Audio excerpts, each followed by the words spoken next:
প্রিয় শিক্ষার্থীরা, তোমরা কি আমাকে দেখতে পাচ্ছ? একটু কমেন্টে জানাও। আজকে কি শীত দিবেন? জি, আজকে শীত দেওয়া হবে। আমাকে কি শোনা যাচ্ছে? কাইন্ডলি একটু কমেন্টে জানাও।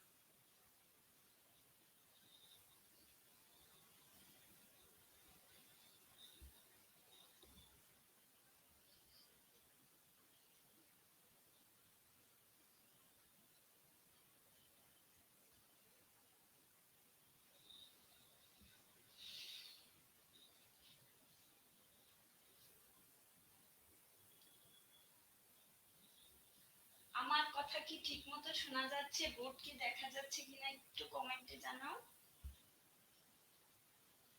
আমরা একটু পর ক্লাস শুরু করে দেব।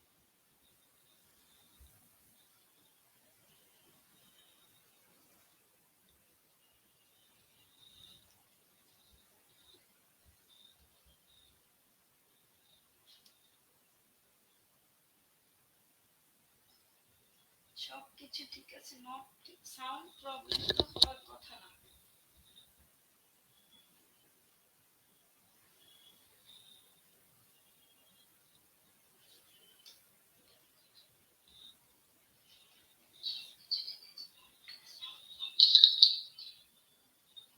Very low sound.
নয়েজ হচ্ছে অনেক।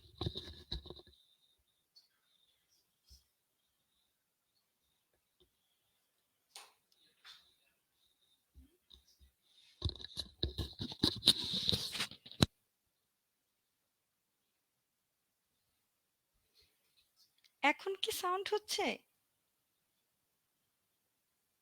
ওয়ালাইকুম আসসালাম। এখন কি সাউন্ড হচ্ছে? একটু কাইন্ডলি মাইক্রোফোনে কি কোনো সমস্যা হচ্ছে? আওয়াজে কোনো সমস্যা হচ্ছে?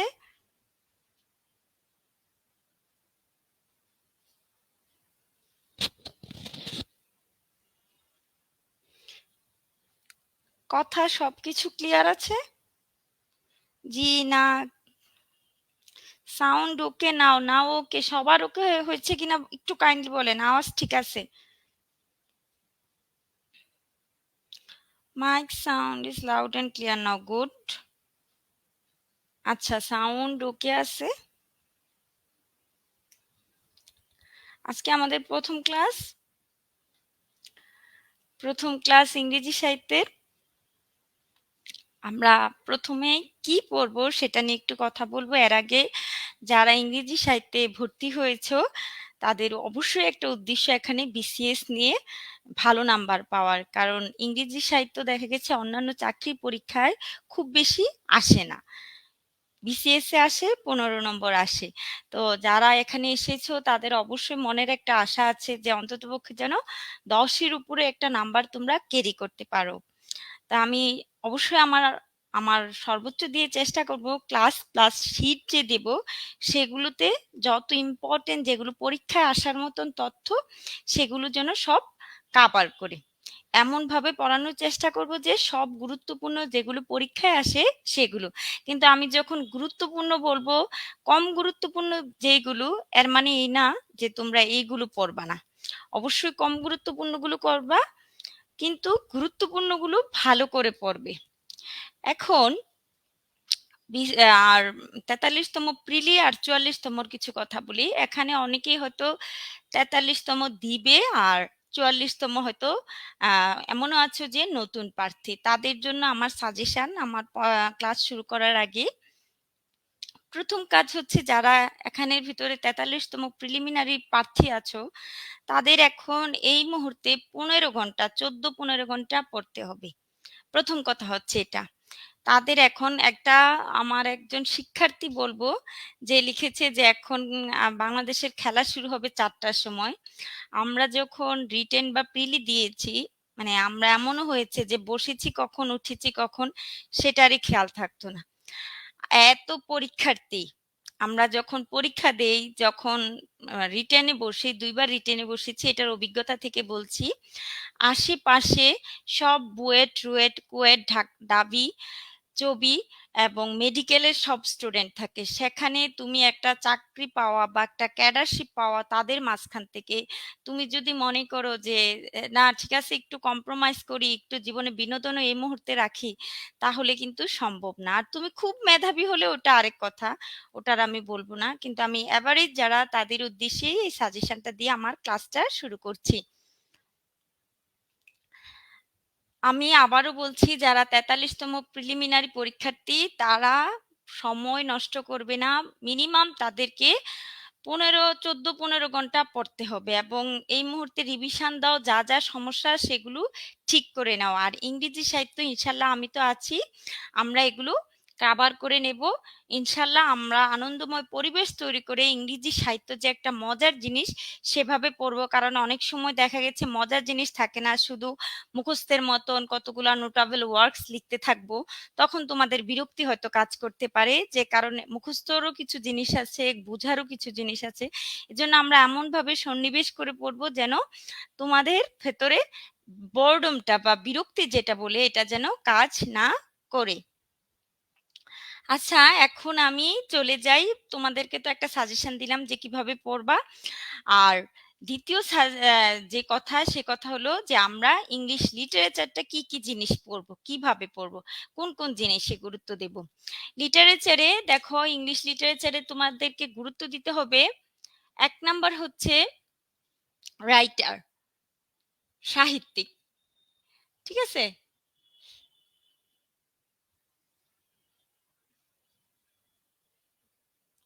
সাহিত্যিক, আর সাহিত্যিকের কর্ম, সাহিত্যকর্ম যেটাকে বলে,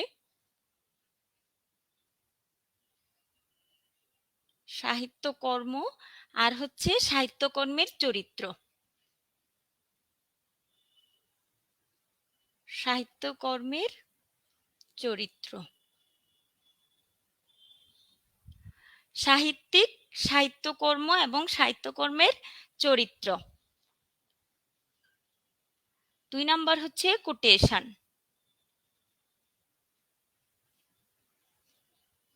৩ নাম্বারে হচ্ছে প্রিউড।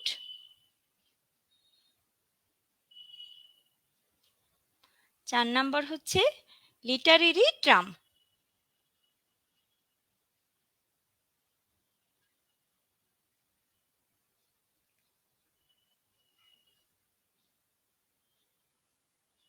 লিটারেরি ট্রাম, এই ৪টা জিনিসে তোমাদেরকে বেশি গুরুত্ব দিতে হবে। আমার মাথার জন্য হয়তো তোমরা দেখতে পাচ্ছ না, আমি একটু সরে দাঁড়ালাম।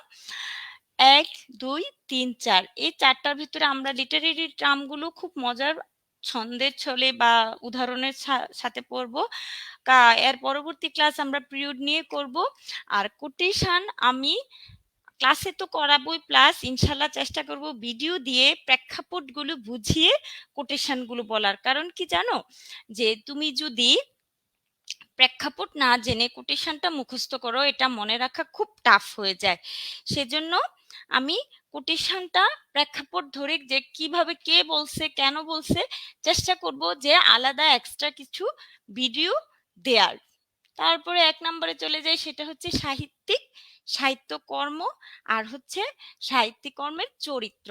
এখন প্রশ্ন কিন্তু একটু টাফ হয়, যার কারণে তোরা যারা প্রশ্নকর্তা তারা কি করে চরিত্রগুলোতে চলে যায়, কিন্তু ভয় পাওয়ার কিছু নেই। চরিত্রগুলো শুধু গুরুত্বপূর্ণ যারা তাদের থেকে আসবে, মানে গুরুত্বপূর্ণ যেমন গ্রেট এক্সপেকটেশন এসেছে 40-এ, এটা কিন্তু একটা খুব গুরুত্বপূর্ণ। আমরা এটা আমাদের অনার্সেও পড়েছি এবং আমরা যখন পরীক্ষা দিয়েছি, বিসিএস এর যে নিজের সাবজেক্টের পরীক্ষা দিয়েছি, তখন এই গ্রেট এক্সপেকটেশন আমরা পড়েছিলাম পিপার স্টেলা। তাহলে যারা ইংরেজি সাহিত্যের তারা কিন্তু বুঝে যে কোন গল্পগুলো গুরুত্বপূর্ণ, কোনগুলো অগুরুত্বপূর্ণ। তো সেইভাবেই তোমাদেরকে আমি পড়ানোর চেষ্টা করব যে আমরা যেসব সাহিত্যগুলো গুরুত্বের সাহিত্যে পড়েছি বা জেনেছি, সেই সব জিনিসগুলো তোমাদের ভেতরে ডিস্ট্রিবিউট করার। আচ্ছা, এটা মুছে ফেলি। লেখাগুলো একটু বড় করে লিখেন ম্যাম। আচ্ছা ঠিক আছে, এরপরে বড় করে লিখবো, এটাও তো দেখার কথা, বোর্ডে তো দেখা যাচ্ছে। আজকে আমরা জাস্ট ইনসেপশন বলেছি, আমাদের আজকের লেকচারের শিরোনাম ছিল ইনসেপশন। তাই আমি ক্লাসটাকে খুব গুরুগম্ভীর করব না, তোমাদেরকে ধারণা দেব যে কোন কোন রাইটারটা পড়বা, কিভাবে পড়বা। আর আমরা ওল্ড ইংলিশ পিরিয়ড থেকে শুরু করব, এটা আমাদের সিলেবাসে নাই, তাই আজকে আমি এটা প্রথম ক্লাসে অ্যাড করে দিয়েছি। ক্লাস লেকচারটাও যদি মনোযোগ দিয়ে শোনো, আমি যখন তোমাদেরকে ক্লাস শেষ হওয়ার পর লেকচার শিটটা দিয়ে দেব, দেখবা যে ক্লাস লেকচারটার সাথে এটার মিল আছে, তাহলে খুব বেশি পড়তে হবে না। ইংলিশ লিটারেচার মুখস্থর পাশাপাশি বোঝারও কিছু জিনিস রয়েছে, কিন্তু এখানে অনেক কবি সাহিত্যিক দেখে তোমরা মনে রাখতে পারো না। তো প্রথমে আমরা শুরু করব ইনসেপশন, যেহেতু বলেছি ওল্ড ইংলিশ পিরিয়ড থেকে। ওল্ড ইংলিশ পিরিয়ড এটা কিন্তু সিলেবাসে নেই, কিন্তু দেখা যায় কি এটার থেকেও গুরুত্বপূর্ণ জিনিসগুলো থেকে প্রশ্ন আসে। ওল্ড ইংলিশ পিরিয়ড, ঠিক আছে।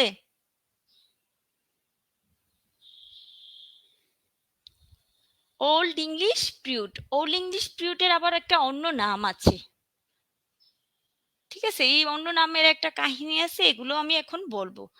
দা অ্যাংলো সেকশন পিরিয়ড, সেকশন, ঠিক আছে, সেকশন, দা অ্যাংলো সেকশন পিরিয়ড।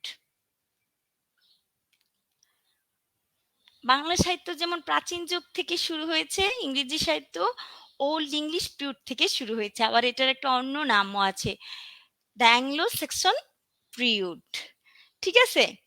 এই পিরিয়ডটার নামের কারণ হচ্ছে, দেখো এই যে এই সেকশন হচ্ছে একটা জার্মান জাতির নাম, ঠিক আছে, জার্মান একটি জাতির নাম।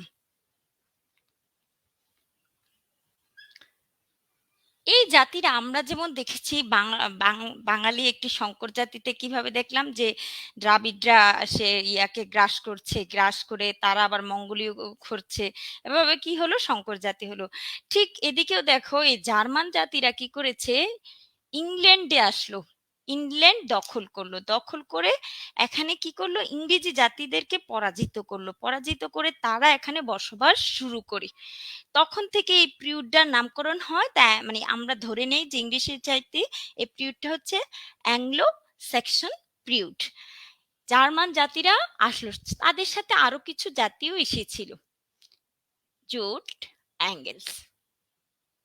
কখন এসেছিল, পঞ্চম শতাব্দীতে, পঞ্চম শতাব্দীতে। একটু ধৈর্য ধরে শোনো, পঞ্চম শতাব্দীতে। তাহলে ওল্ড ইংলিশ পিরিয়ডটা কখন, 450 থেকে শুরু হয়েছে, 450 থেকে 1066। এই যে জাতিটা এসেছে, এটা তারা কি করলো, জার্মান থেকে আসছে ইংল্যান্ডে, ইংল্যান্ডে এসে ইংল্যান্ডের পরাজিত করেছে, তারা নতুন ভাবে এখানে রুল করা শুরু করেছে।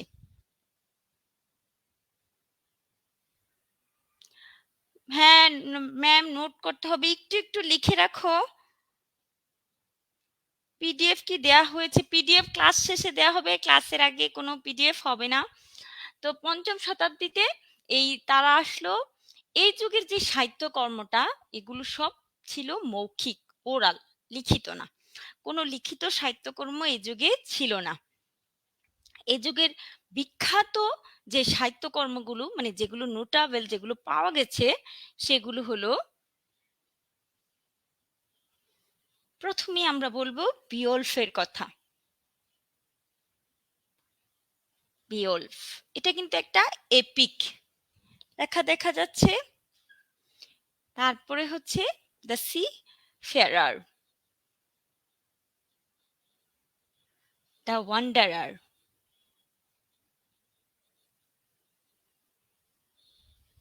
অবশ্যই লিখবে, লিখলে তাহলে ক্লিয়ার হবে, বারবার যত লিখো তত পড়াটা মনে থাকে।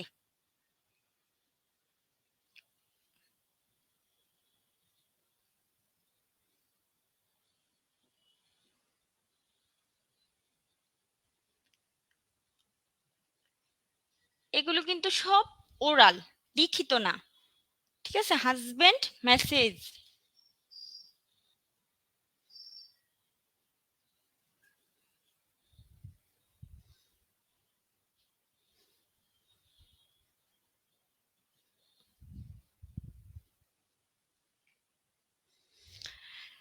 বিয়লফ, দ্য সিফারার, তারপর হচ্ছে দ্য ওয়ান্ডারার, ওয়াইফ লেমেন্ট, আর হচ্ছে সবার লাস্টেরটা হচ্ছে দ্য হাজবেন্ড মেসেজ। এগুলো হচ্ছে তোমার ওল্ড ইংলিশ পিরিয়ডের সাহিত্যকর্ম। খেয়াল করে দেখো, এই এই যে এগুলো, এগুলো খুব বেশি আসার সম্ভাবনা নেই। হ্যাঁ, সম্ভাবনা যেটা আসার, যদি প্রশ্ন করি এটা, তাহলে বাংলা সাহিত্যের যেমন আদি নির্দেশন হচ্ছে চর্যাপদ। আমরা যদি বলি চর্যাপদকে বাংলা সাহিত্যের আদি নির্দেশন, ইংরেজি সাহিত্যের আদি নির্দেশন বা ফার্স্ট মনুমেন্ট ইন ইংলিশ বলা হয় বিয়ল্ফকে। আর এটা হচ্ছে সর্বপ্রথম এপিক, মানে আর্লিয়েস্ট এপিক। তাহলে ইংরেজি সাহিত্যের আর্লিয়েস্ট এপিক হচ্ছে বিয়ল্ফ। আর হচ্ছে আদি, আবার আরেকটা কথা বলা যায় যে আদি নির্দেশন, তাহলে ইংরেজি সাহিত্যের আদি নির্দেশন কি? Beowulf. ইংরেজি সাহিত্যের আদি নির্দেশন বিয়ল্ফ। এখন আমি উপরের লেখাগুলো মুছে ফেলি, বিয়ল্ফ নিয়ে কিছু কথা বলবো।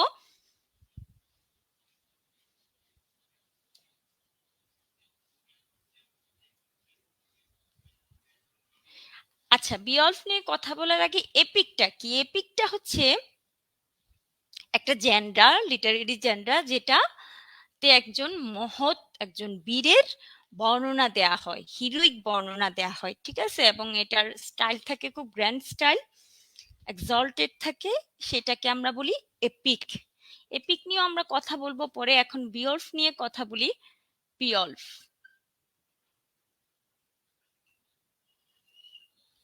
বিয়ল্ফ হচ্ছে একটা বীরের নাম, ঠিক আছে? একটা রাজপুত্রের নাম হচ্ছে বিয়ল্ফ। আর এটা হচ্ছে আর্লিয়েস্ট এপিক। এই বিয়ল্ফের গল্পটা তোমাদেরকে এখন বলবো, এটা সাধারণত আমাদের যে গাইডগুলো রয়েছে সেগুলোতে নেই। বিয়ল্ফের কাহিনীটা হচ্ছে, বিয়ল্ফ যেই রাজ্যে থাকতো এর পাশের রাজ্য ডেনমার্কের রাজা রথগার ছিলেন। তো রথগার একটা সুন্দর প্রাসাদ, মানে একদম সাজসজ্জাময় একটা প্রাসাদ তৈরি করেছিলেন, ঠিক আছে?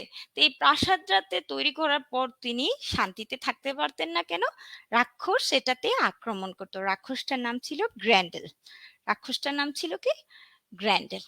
এই গ্র্যান্ডেলের কারণে উনি শান্তিতে থাকতে পারতেন না। তখন কি করলেন উনি? সাহায্য চাইলেন সবার কাছে, আশেপাশের রাজ্যের। তখন বিয়ল্ফ তাকে সাহায্য করার জন্য এগিয়ে আসলেন।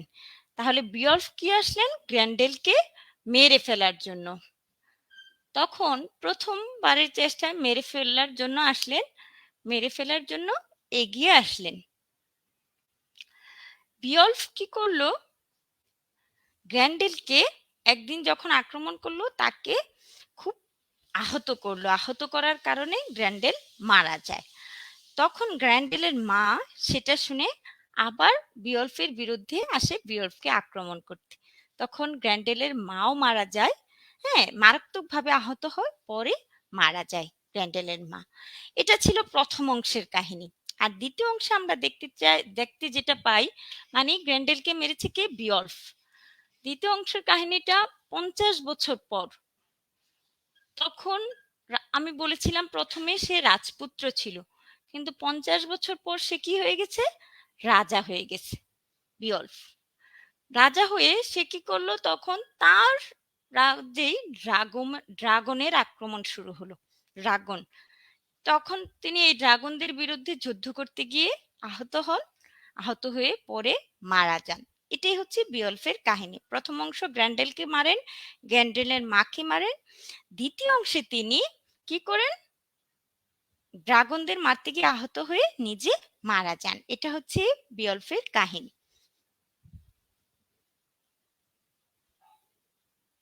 সমস্যা নেই, 20 মিনিট লেট।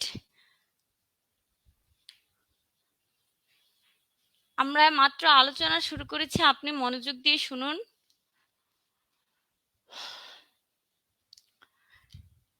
এখানে ওল্ড ইংলিশ পিরিয়ডের আমরা 4 জনের জিনিসটা একটু মনোযোগ দিয়ে শুনবো। একটা হচ্ছে ক্যাডমন, ক্যানিওলফ, সেন্ট ভেনারেবল বিট, আর সবার লাস্টে হচ্ছে king Alfred the great. King Alfred the great. তাহলে যে দুইজন কবি, এই কবিটা লিখি ক্যাডমন আর হচ্ছে ক্যানিওলফ। ক্যানিওলফের তেমন কিছু পড়তে হবে না, ক্যাডমনের জানতে হবে, ওনার সম্পর্কে আমাদের জানতে হবে। ঠিক আছে, ইনি হলেন ইংরেজি সাহিত্যের আদি কবি।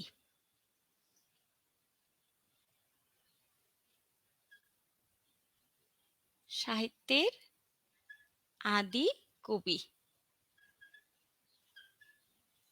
আমরা কিন্তু বাংলা সাহিত্যও পড়েছি, যে আদি কবি সম্পর্কে পড়েছি। তাহলে ইংলিশে লিখি ফার্স্ট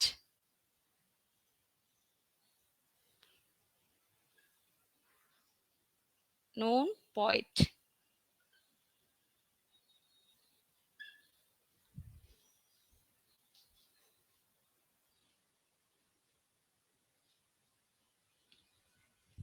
ফার্স্ট নোন পয়েট। শুধু এখানে অনেক গাইডে অনেক কিছু লেখা আছে, এত কিছু পরীক্ষায় আসবে না। জাস্ট ক্যাডমন কে একটু জানলে আমাদের চলবে। ক্যাডমন হচ্ছে ইংরেজি সাহিত্যের আদি কবি, ফার্স্ট নোন পয়েট। 266-র উপরে ভর্তি হয়েছে, কিন্তু মাত্র 80 জন উপস্থিত। ক্লাসে উপস্থিত না থাকলে কিন্তু পরে লেকচার শিটে পড়তে গেলে সমস্যা হবে।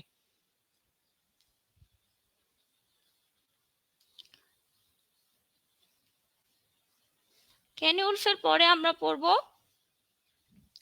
সেন্ট ভেনারেবল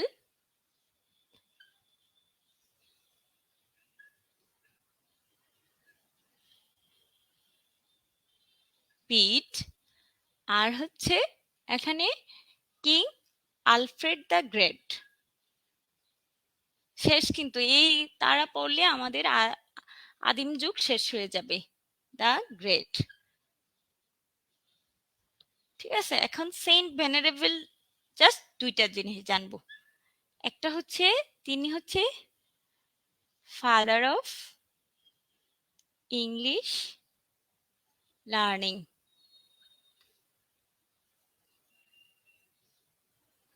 আরেকটা হচ্ছে ফার্স্ট হিস্টোরিয়ান।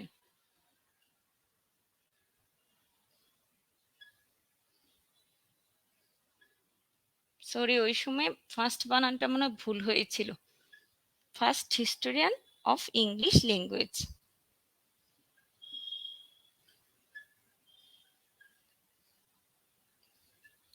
ওনার সম্পর্কে এই দুইটা জানলেই চলবে।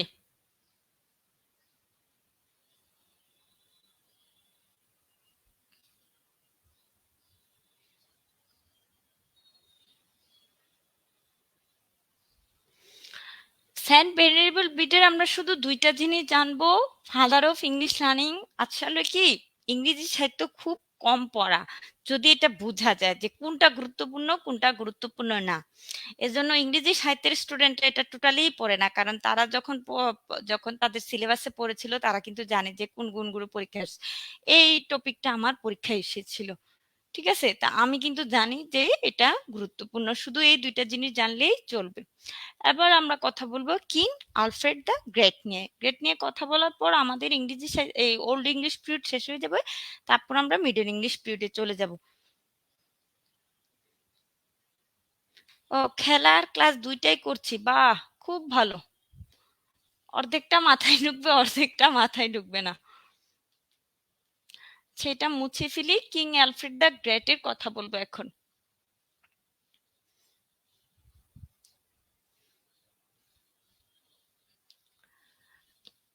King Alfred the great. King Alfred the গ্রেটের এখানে তাকে বলা হয় founder of prose, founder of prose. ঠিক আছে, তিনি রাজা ছিলেন। কোন টাইমে রাজা ছিলেন? 871 থেকে 901 পর্যন্ত ইংল্যান্ডের রাজা ছিলেন। এটা কিন্তু গুরুত্বপূর্ণ না, তারপরও লিখছি ওনার পরিচয়টা জানার জন্য। ইংল্যান্ডের রাজা ছিলেন, এটা দেখা যাচ্ছে, রাজা ছিলেন। এইটা হচ্ছে সবচেয়ে গুরুত্বপূর্ণ। তিনি কি করেছেন? এই জিনিসটা কম্পাইল করেছেন।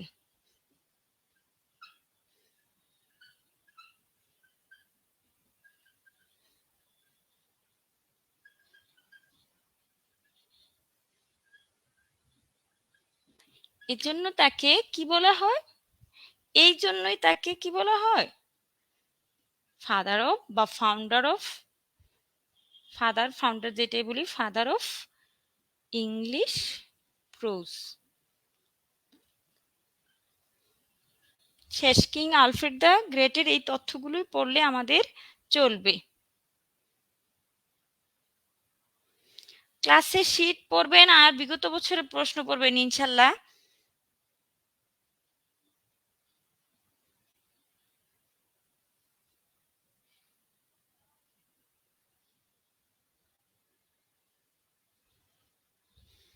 আচ্ছা, কিং আলফ্রেড দ্য গ্রেটের এই 4টা অংশ পড়লেই চলবে, আমরা এটা এখন মুছে ফেলবো। এবার আসি ফাদার অফ ইংলিশ প্রোজ, এটা নিয়ে বিতর্ক রয়েছে। পরীক্ষায় যদি ফাদার অফ ইংলিশ প্রোজ আসে কিন্তু অপশন নিয়ে গন্ডগোল লাগে, তাহলে কিভাবে দিবেন? ফাদার অফ ইংলিশ প্রোজের প্রথম হচ্ছে, যদি জন উইকলিফ না থাকে, কিং আলফ্রেড দ্য গ্রেট থাকে, তাহলে কি দিবেন? King Alfred the great. আর কিং আলফ্রেড দ্য গ্রেট না থেকে যদি জন উইকলিফ থাকে, তখন জন উইকলিফ দাগাবেন। আর যদি জন উইকলিফ না থাকে, ফ্রান্সিস বেকন থাকে, তাহলে ফ্রান্সিস বেকন দাগাবেন। মানে ফার্স্ট হচ্ছে উনি প্রায়োরিটি পাবে, king Alfred the great. Second priority পাবে কে? সেকেন্ড প্রায়োরিটি পাবে জন উইকলিফ। থার্ড প্রায়োরিটি পাবে ফ্রান্সিস বেকন, যদি পরীক্ষায় আসে ফাদার অফ ইংলিশ প্রোজ। প্রথমে হচ্ছে উনি, তারপর হচ্ছে যদি উনি না থাকে তাহলে জন উইকলিফ, আর যদি ফ্রান্সিস বেকন থাকে তাহলে জন উইকলিফ দাগাতে হবে। যদি কেউ না থাকে, শুধু ফ্রান্সিস বেকন থাকে, তাহলে ফ্রান্সিস বেকন দাগাতে হবে। বিওলফের রাইটার হচ্ছে অ্যানোনিমাস, মানে অজ্ঞাত, কেউ জানে না। আমি বলেছিলাম যে ওইসব রাইটারগুলো, আদির যে সাহিত্যগুলো হয়েছিল ওল্ড ইংলিশ পিরিয়ডে, এগুলো হচ্ছে সব অজ্ঞাত, মানে কে লিখেছে আমরা জানি না, আননোন। আমরা এখন মিডল ইংলিশ পিরিয়ডে চলে যাব, কারণ আমরা একদম মডার্ন পিরিয়ড পর্যন্ত একটু হালকা আলোচনা করে নেব।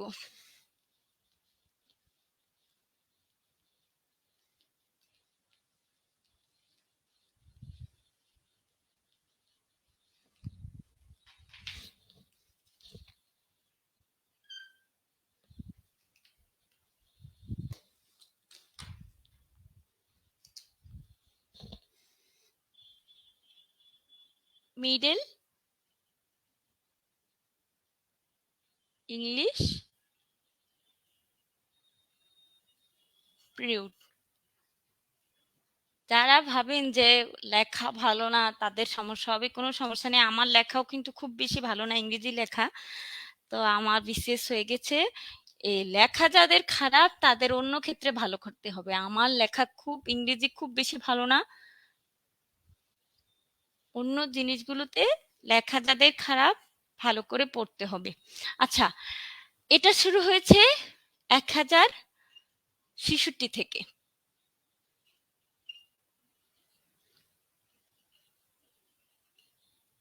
ঠিক আছে, যখন নরমানরা আসলো।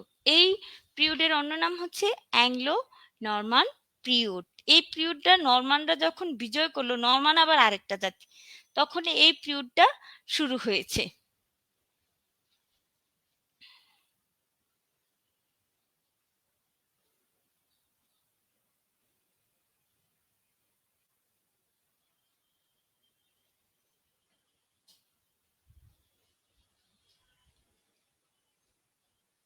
ফাদার অফ প্রোজটা কাইন্ডলি রিপিট করবেন। ফাদার অফ প্রোজ বলেছিলাম যে যদি কিং আলফ্রেড না থাকে, জন উইক্লিফ থাকে, তাহলে জন উইক্লিফ দাগাবেন। জন উইক্লিফ এবং বেকন থাকলে জন উইক্লিফ দাগাবেন। আর যদি জন উইক্লিফ না থাকে, শুধু বেকন দাগাবেন। মানে সবচেয়ে বেশি প্রায়োরিটি পাবে, ধরেন তিনোটায় আসলো, হ্যাঁ, তাহলে কিং আলফ্রেড দ্য গ্রেট আগে প্রায়োরিটি পাবে। যদি তিনোটা না এসে দুইটা আসলো, জন উইক্লিফ আর বেকন, তাহলে জন উইক্লিফ দাগাবেন। যদি জন উইক্লিফও আসলো না, কিং আলফ্রেড দ্য গ্রেটও আসলো না, শুধু ফ্রান্সিস বেকন আসলো, তখন শুধু বেকন দাগাবেন। আশা করি বুঝেছেন।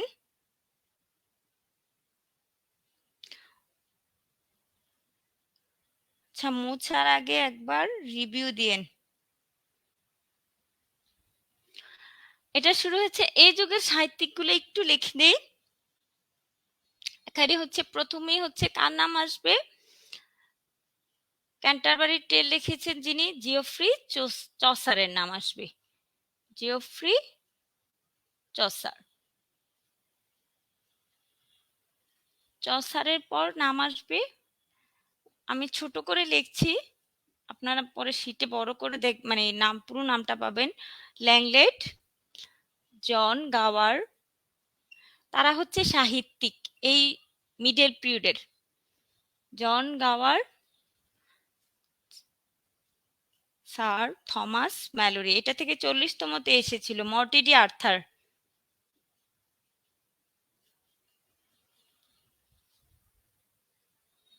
এখন আমরা প্রথম জিওফ্রি চসার নিয়ে একটু কথা বলবো, এটা নিয়ে আলোচনা শুরু করেছি।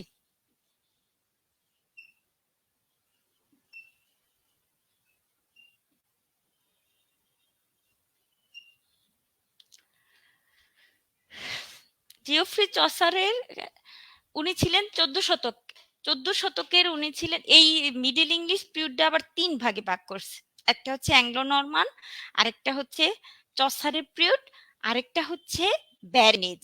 চসারের পিরিয়ডটা হচ্ছিল 1340 থেকে 1400। এটা চসারের নামে একটা পিরিয়ড ছিল, ঠিক আছে, 1340 থেকে 1400। তো চসারের পিরিয়ডের, চসার নিয়ে যখন কথা বলছি, মূলত মিডল ইংলিশ পিরিয়ড বললে আমরা চসারকে বুঝি। আর ব্যারেন ছিল 1400 থেকে 1500, তখন কোনো কিছুই রচনা হয়নি। বাংলা সাহিত্য যেমন অনুর্বর একটা সময় আছে, ইংরেজি সাহিত্য এটা রয়েছে, এটা হচ্ছে 1400 থেকে 1500। তো এবার আমরা চসার নিয়ে কথা বলবো। চসারের এই যে 1340 যেহেতু এখানে লেখা, ঠিক আছে, 1400, তাহলে এটা উনি অবশ্যই কি হবেন? 14 শতকের কি হবেন? রিপ্রেজেন্টেটিভ পয়েট হবেন। তাহলে তিনি বিলং করবেন 14 শতকের। তাহলে 14 শতকের রিপ্রেজেন্টেটিভ পয়েট কে? অবশ্যই জেফ্রি চসার। চসারের আরেকটা জিনিস হচ্ছে, তাকে বলা হয় father of modern English poetry. Father of modern English poetry. Father of modern English poetry.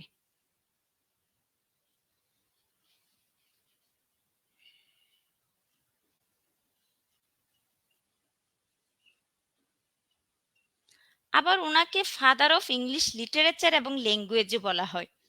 Father of English language and literature, ঠিক আছে। আমি আবারও বলছি, জিওফ্রি চসার, যেটা মনে রাখতে হবে আমাদের, father of modern English poetry, আবার father of English language and literature. আমরা এখন যেটা মানে পরীক্ষায় আসার মতন যে কয়েকটা সাহিত্যকর্ম, সেগুলো লিখবো।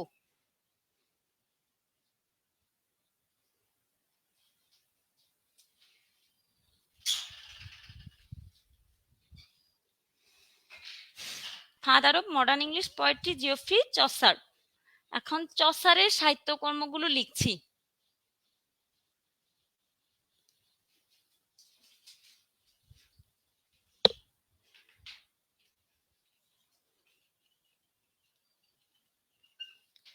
চসারের সাহিত্যকর্ম।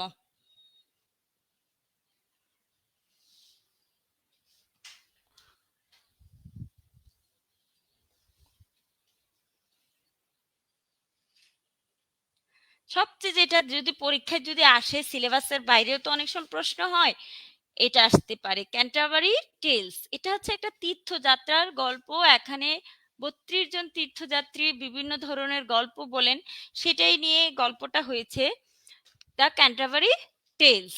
তারপরে হচ্ছে যেটা গুরুত্বপূর্ণ সেটা হচ্ছে the nun priest tale, house of fame. আর একটা হচ্ছে the legend of women.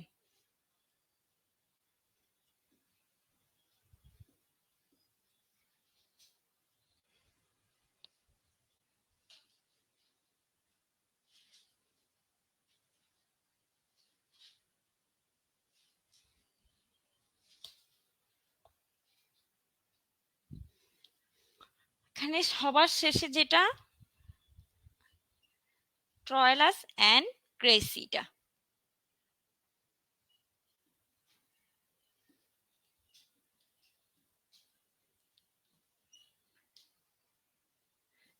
Class করলে সব কিছু বলা যায়, শীটে কিন্তু সবকিছু পাবেন না। যেমন এটা, এটা, এই তিনটে হচ্ছে important. The legend of good women, nuns, এই তিনটা গুরুত্বপূর্ণ। The Canterbury tales, the nun priest tale, আর হচ্ছে ট্রয়লাস অ্যান্ড ক্রেসিডি। এটা নিয়ে উইলিয়াম শেক্সপিয়ার একটা ট্র্যাজেডি লিখেছিলেন। ট্রয়লাস অ্যান্ড ক্রেসিডি কিন্তু একটা রোমান প্লে, এটা মনে রাখতে হবে। হ্যাঁ, জেবি শোকেও ফাদার অফ মডার্ন ইংলিশ বলা, লিটারেচার বলা হয়, এটা নিয়ে আসলে ইয়ে রয়েছে। তো যদি চসার না থাকে আপনি জেবি সহ দাগাবেন, কোনো সমস্যা নেই।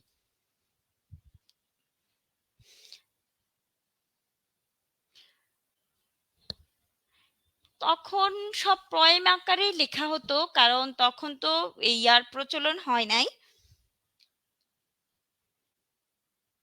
1400 থেকে 1500 ব্যারেন এজ, এটাতে কোনো রাইটার বা লেখা ছিল না। হ্যাঁ,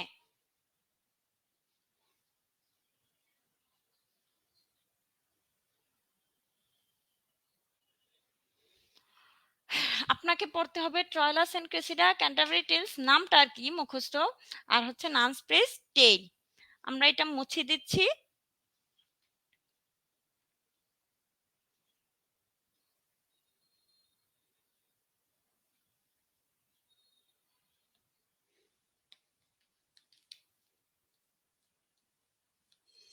তারপর আমরা চলে যাব,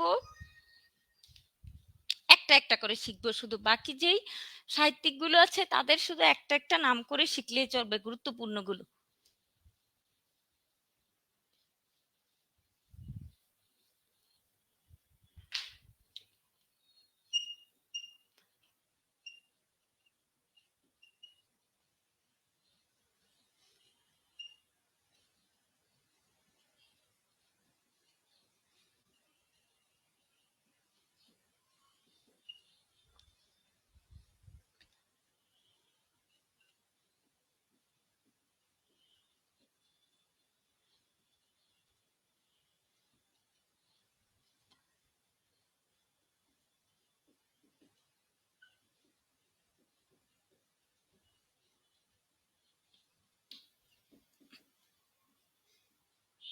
আচ্ছা, এটা থেকে একটা প্রশ্ন এসেছিল, স্যার থমাস ম্যালোরি থেকে এসেছিল, মর্টিডি আর্থার কে লিখেছেন? মর্টিডি আর্থার কিন্তু আবার আলফ্রেড টেনিসনও লিখেছেন।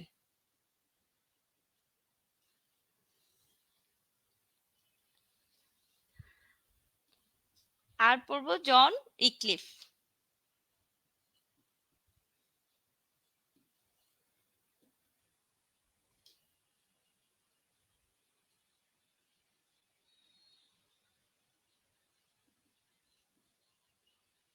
জন উইক্লিফ থেকে শুধু জাস্ট কয়েকটা উপাধি জানলে চলবে, আর তার কাজটা জানলে চলবে। তিনি রিফরমেশনে মানে খুব ভূমিকা রেখেছেন। আমরা একদিন ক্লাস নেব রিফরমেশন, তারপর হচ্ছে ফরাসি বিপ্লব, মানে ইংরেজি সাহিত্যের প্রেক্ষাপটের পিছনে যে গুরুত্বপূর্ণ রাজনৈতিক ঘটনা বা ধর্মীয় ঘটনাগুলো ঘটেছে ওইগুলো নিয়ে। তাই আজকে আর এটা নিয়ে বিস্তারিত বলবো না। রিফরমেশন মানে হচ্ছে চার্চগুলোর সংস্কারকে রিফরমেশন বলে, রাইজ অফ প্রোটেস্ট্যান্ট যেটাকে বলে। এটা নিয়ে পরে কথা বলবো আমরা। এখন জন উইক্লিফ কি করেছিলেন? বাইবেলের অনুবাদ করেছেন,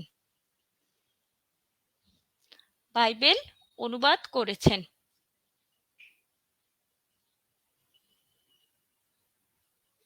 নিউ টেস্টামেন্ট, ঠিক আছে?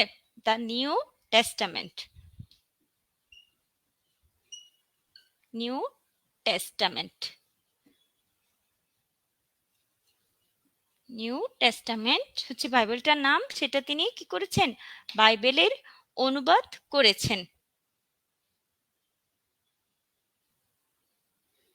রোমান কোনটা বললাম? রোমান বলেছি ট্রয়লাস এন্ড ক্রেসিডা, এটা না, ওই ইংরেজি উইলিয়াম শেক্সপিয়ারের ট্রয়লাস এন্ড ক্রেসিডা যেটা, এটা রোমান প্লে।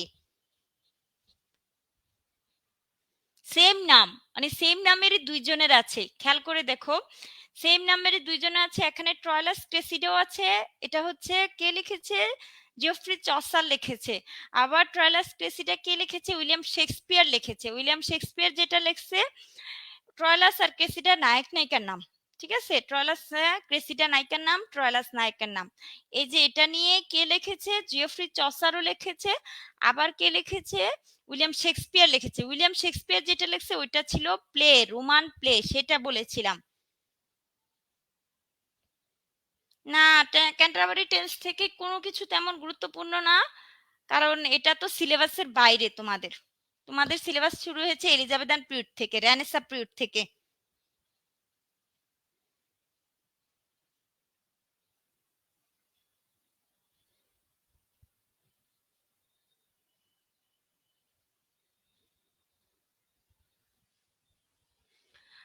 আচ্ছা, জন উইক্লিফ, তাকে আরেকটা উপাধি ছিল তার, মর্নিং স্টার অফ রিফরমেশন, একটু জানলে আমাদের চলবে। Morning star of reformation. তারপর আমরা আমাদের সিলেবাসে চলে আসব। এগুলো হচ্ছে বেসিক তথ্য, তোমার পরীক্ষায় আসতে পারে। আর এখানে এটা বলেছিলাম মর্টিডি আর্থার আবার টেনিসনও লিখেছিল।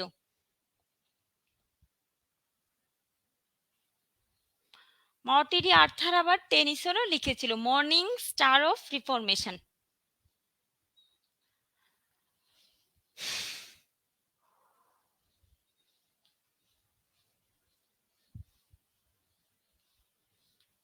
যারা ধৈর্য ধরে ফুল লেকচারটা দেখবে তারাই কিন্তু উপকৃত হবে, কারণ বিসিএস বা যে কোনো প্রথম শ্রেণীর চাকরি হচ্ছে ধৈর্যশীল মেধাবীদের জন্য। একটা পরীক্ষা প্রায় 4-5 বছর লেগে যায়, ধৈর্য না থাকলে এই প্রক্রিয়াতে তুমি ভালো করতে পারবা না। এবার আমরা চলে যাব আমাদের মূল আলোচনা রেনেসাঁ পিরিয়ডে, যেটা থেকে আমাদের সিলেবাস শুরু হয়েছে,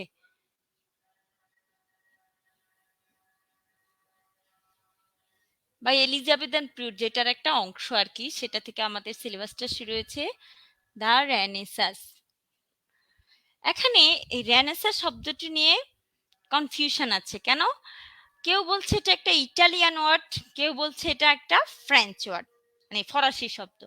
মূলত এটা ফরাসি শব্দ থেকে এসেছে, ফরাসি শব্দ থেকে এসেছে, মানে এটার উৎপত্তি হয়েছে ফরাসি শব্দ থেকে, কিন্তু এভাবে এটা হচ্ছে ইটালিয়ান ওয়ার্ড, মানে এটার মূল যে ফর্মটা ডিরাইভ হয়েছে সেটা হচ্ছে ফরাসি থেকে, ফ্রান্স থেকে, আর এটা এভাবে শব্দটা হচ্ছে ইটালিয়ান। হ্যাঁ, ভিক্টোরিয়ান পিরিয়ডেরই তো Tennyson, Alfred lord Tennyson Morte d' Arthur লিখেছেন। মর্টিডি আর্থার এটা একজন বীরের কাহিনী, কিন্তু ওনার নামই হচ্ছে এটা, দা রেনেসাঁ পিরিয়ড। এখানে আমরা বোর্ডে কম লিখবো, মুখে আলোচনা করব, আর সাহিত্যকর্মগুলো বোর্ডে লিখবো। এখানে খেয়াল করে দেখো, দা রেনেসাঁ পিরিয়ডের ক্ষেত্রে এই যে পিরিয়ডটা, এটা 160 বছরের, এটাকে আবার 4টা শ্রেণীতে ভাগ করছে, আর একটা শ্রেণী আছে যে এভাবে রেখেছে অবশিষ্ট হিসেবে। কালকে আমরা পিরিয়ড গুলো নিয়ে এগুলো নিয়ে কথা বলবো। তো প্রথমে ছিল প্রিপারেশন ফর দ্য রেনেসাস, ঠিক আছে? এটা ছিল 1500 থেকে 1558। এই যে রেনেসাসটা প্রিপারেশন ফর ছিল, ঠিক আছে, এটার পর থেকে মূলত আমাদের সিলেবাসের যে সাহিত্যকর্ম, মানে যেটা সাহিত্যকর্ম, এই যে এলিজাবেথান পিরিয়ড শুরু হয়েছে। আমরা ইনসেপশন যেহেতু বলেছি, আমরা এগুলো জাস্ট যেগুলো সুপারফিশিয়াল আলোচনা করব পরে, এগুলো নিয়ে আবার প্রতি ক্লাসে বিস্তারিত আলোচনা হবে। যত জানবে, বারবার জানবে, তত মুখস্থ থাকবে। ম্যাডামের কথাটা অনেক সময় মনে থাকবে। এখানে খেয়াল করে দেখো, এটাকে গোল্ডেন এজ বলা হয়, এজ অফ ড্রামা বা লিটারেচার।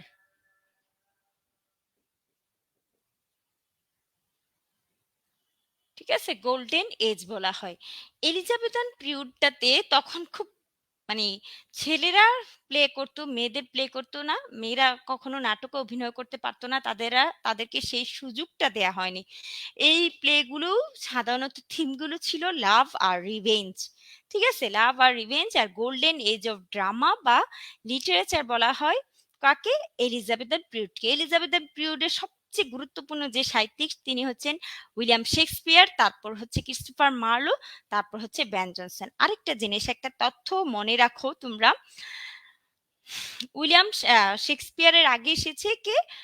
Christopher Marlowe. ক্রিস্টোফার কিন্তু তারা একই বছরে জন্মগ্রহণ করছে, 2 মাসের তফাৎ। কিন্তু দেখা গেছে কি, ক্রিস্টোফার মার্লো যখন ছুরি আঘাতে মারা যান, হ্যাঁ, উনি কিন্তু ক্রিস্টোফার মার্লো স্পাই ছিলেন। ঠিক আছে, এইগুলো কিন্তু পরীক্ষায় তোমরা পাবা। যখন তোমরা জাকির বিসিএস বা অনলাইন বা যেখানেই পরীক্ষা দাও, এই তথ্যগুলো পাবা। এজন্য আমি যখন যার নাম বলি, গুরুত্বপূর্ণ জিনিসগুলো অ্যাড করার চেষ্টা করি। তো ক্রিস্টোফার মার্লো যখন মারা যায় ছুরিকাঘাতে, হ্যাঁ, ফ্রিজার নামের এক ব্যক্তির ছুরিকাঘাতে যখন মারা যায়, তো উনি উনি সরকারি মানে স্পাই হিসেবে কাজ করতেন বলে ধারণা করা হয়। তখন হঠাৎ করেই উইলিয়াম শেক্সপিয়ারের আবির্ভাব হয়, যার কারণে প্রিডিসিজার অফ, যদি শেক্সপিয়ারের প্রিডিসিজার কে ছিলেন? ক্রিস্টোফার মার্লো ছিলেন। ক্রিস্টোফার মার্লো পড়তে হবে এলিজাবেথান পিরিয়ড থেকে, উইলিয়াম শেক্সপিয়ার পড়তে হবে, বেন জনসন পড়তে হবে। বেন জনসনের আবার খেয়াল করে দেখো, কমেডি অফ হিউমারের জনক। ঠিক আছে, আমরা সেটা পড়বো। আর এলিজাবেথান পিরিয়ডের পরে হচ্ছে জ্যাকোবিয়ান পিরিয়ড। এলিজাবেথান পিরিয়ডে 25টি প্লে লিখেছিল কে? William Shakespeare. ঠিক আছে, তারপরে আমরা জ্যাকোবিয়ান পিরিয়ডের টা একটু কথা বলি।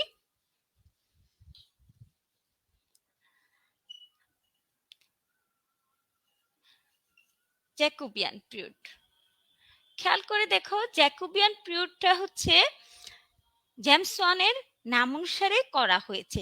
তো এলিজাবেথের নাম অনুসারে এলিজাবেথান পিরিয়ড হচ্ছে। জ্যাকোবিয়ানটা কেন? তাহলে তো জেমস ওয়ান হলে জেমসিয়ান হওয়ার কথা ছিল। জিনিসটা এমন ছিল না যে এটা জেমসিয়ান হলো না কেন, কারণ এলিজাবেথ থেকে যদি এলিজাবেথান পিরিয়ড হয়, এটা জ্যাকব কেন আসলো? এটা জ্যাকব এজন্য এসেছে, জেমসের লেটিন নাম হচ্ছে জ্যাকোবাস। ঠিক আছে, সেই থেকে জ্যাকোবিয়ান আসছে। লেটিন নাম, জেমসের লেটিন নাম, সেই থেকে কিন্তু জ্যাকোবাস কথাটা থেকে জ্যাকোবিয়ান পিরিয়ডটা হয়েছে। না, ফ্রেন্ড ছিল না ওরা। ওনারা তো ক্রিস্টোফার মার্লো মারা যাওয়ার পর উইলিয়াম শেক্সপিয়ার লেখা, মানে ওনার লেখা লাইমলাইটে আসে, তাহলে কিভাবে ফ্রেন্ড হবে? যদিও ওনারা একই বছরে জন্মগ্রহণ করেছেন, 2 মাসের ব্যবধান।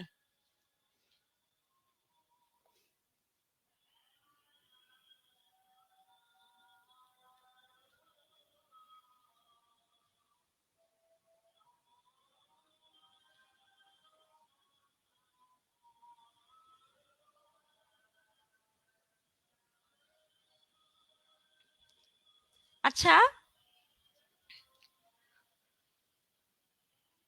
কোনটা কিসের কথা বলছেন বুঝতে প্রবলেম হচ্ছে?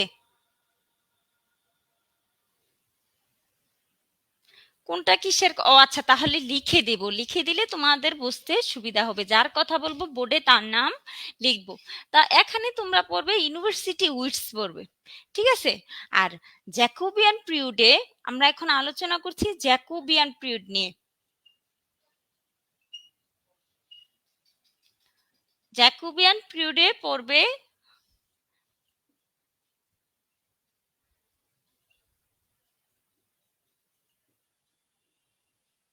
জন ওয়েবস্টার, আর হচ্ছে মেটাফিজিক্যাল যে পয়েন্টগুলো।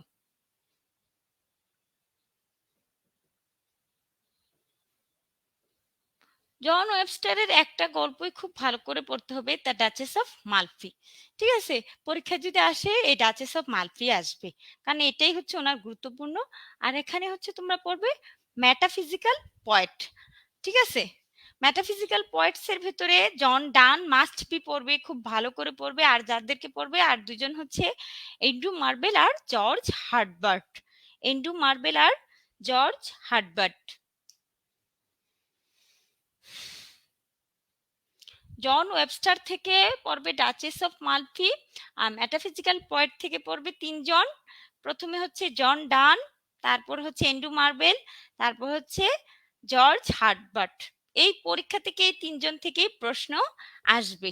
এখন আমরা চলে যাব ক্যারোলাইন প্রিউড।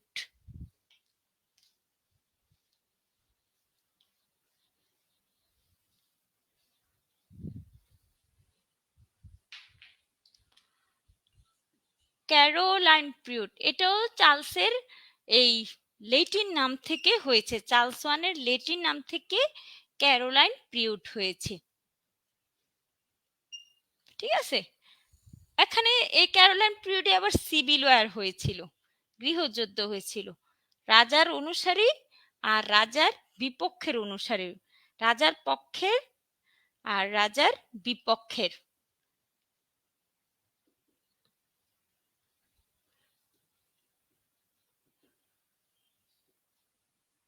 যারা রাজার পক্ষে যুদ্ধ করছিল তাদেরকে মানে অনুসারী ছিল, তাদেরকে বলা হতো ক্যাভিলিয়ার। সেই থেকে যারা যেসব কবিরা রাজাকে সমর্থন করত তাদেরকে বলা হতো ক্যাভিলিয়ার পয়েটস। ক্যারোলাইন থেকে তোমরা শুধু জাস্ট রবার্ট হেরিক পড়বা।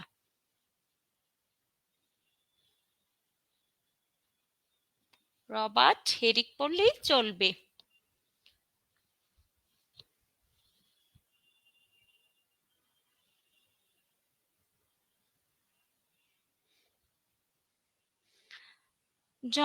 জন Donne was the first and Marvell was the last metaphysical poet, এই ধরনের কোনো কথা নাই। এই ইনফরমেশনটা পরীক্ষায় আসার মতো না।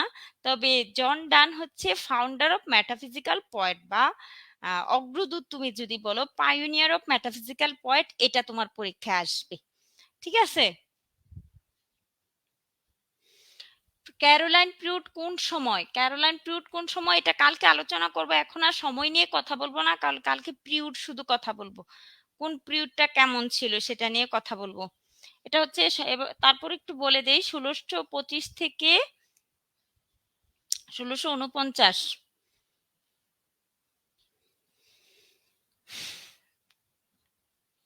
এখন মুছে ফেলছি। তিনজন আরেকবার বলুন, তিনজন হচ্ছে জর্জ হার্টবার্ট, এন্ড্রু মার্বেল আর জন ডান। এর ভিতরে জন ডানটা ভালো করে পড়বেন।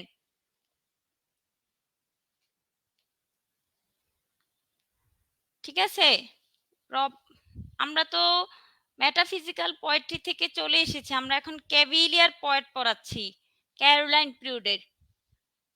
তোমাদের সুবিধার জন্য আবার বলি, মেটাফিজিক্যালের তিনজন গুরুত্বপূর্ণ, জন ডান, এন্ড্রু মার্বেল আর জর্জ হার্টবার্ট।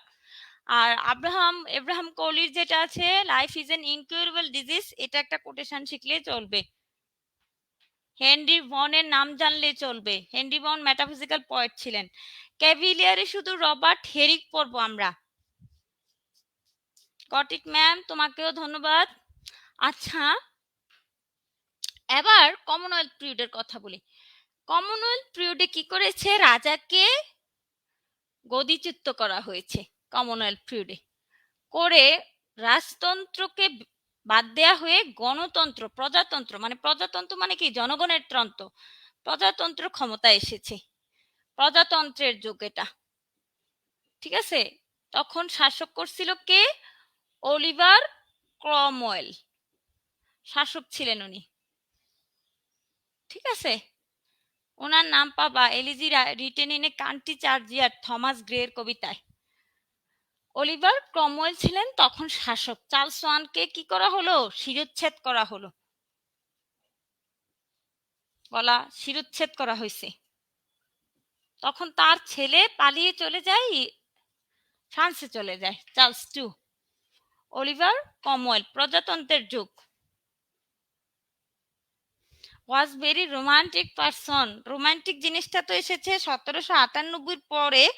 রোমান্টিক পারসন না, উনি হবে লাভ পয়েট, ঠিক আছে? কারণ 1798 সালে যখন লিরিক্যাল ব্যালেডস হয়েছে তখন এই যে রোমান্টিক জিনিসটা বা রোমান্টিক শব্দটা এসেছে। এখানে কিন্তু ভালোবাসা বলতে কিছু বুঝায় নাই, শুধু রোমান্টিক জিনিসটা বলতে অনেক বিশাল সৌন্দর্য, তোমার অভিব্যক্তি, তোমার ব্যক্তি স্বাতন্ত্র্যতা, প্রকৃতির প্রতি ভালোবাসাকেই রোমান্টিক বলে।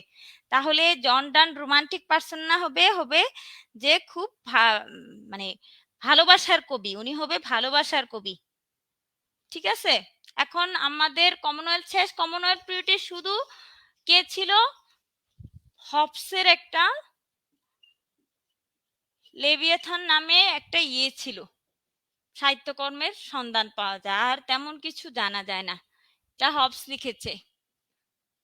এটাতে মানুষের চরিত্র নিয়ে কথা বলছে। এটা কিন্তু আমরা রাষ্ট্রবিজ্ঞান বইও পড়ি।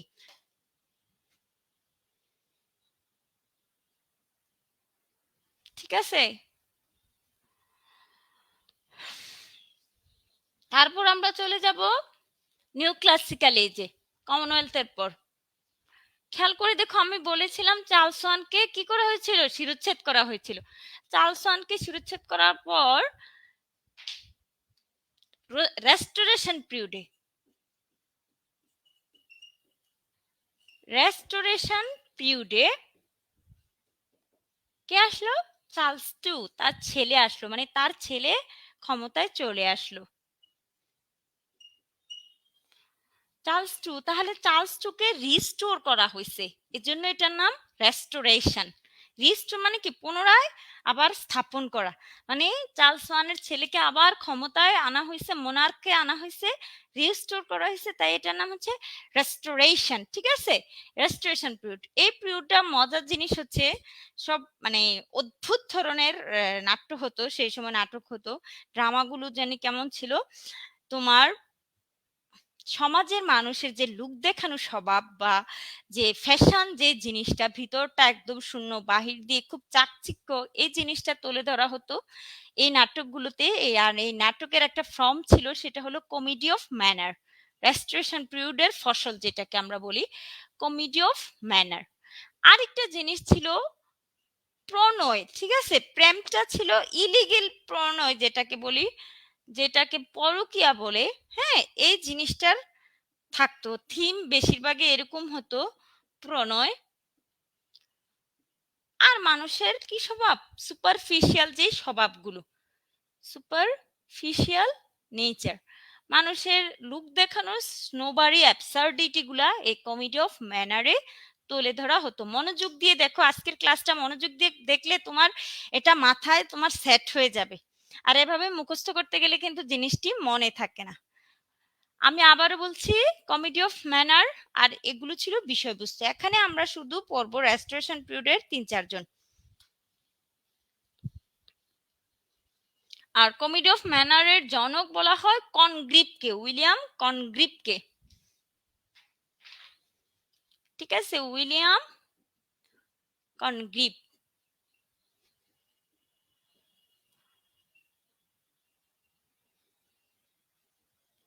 আমরা পড়বো উইলিয়াম কনগ্রিভ, উনি হচ্ছেন কমেডি অফ ম্যানারের জনক।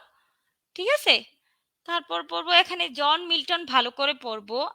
ক্লাস যখন করাবো আমি সবই দেখাই দেব, কিন্তু গুরুত্বপূর্ণ যাদের তাদেরকে নিয়ে ভালো করে আলোচনা করব। আর হচ্ছে জন ড্রাইডেন।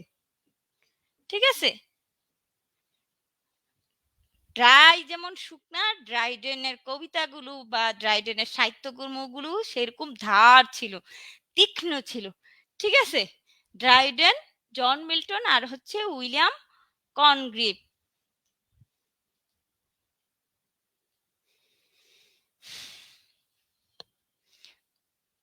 1 ঘন্টা হয়ে গেছে, একটু ধৈর্য ধরো, কারণ ধৈর্য না ধরলে তুমি এই জিনিসগুলো মাথায় নিতে পারবা না। শিটে লেখা আছে, কিন্তু ম্যাডামের পড়া শিটে কিন্তু অনেক কিছু অনেক সময় দেয়া থাকে না, এই জন্য বোর্ডের লেখা এবং ম্যাডামের কণ্ঠস্বর শোনা জরুরি।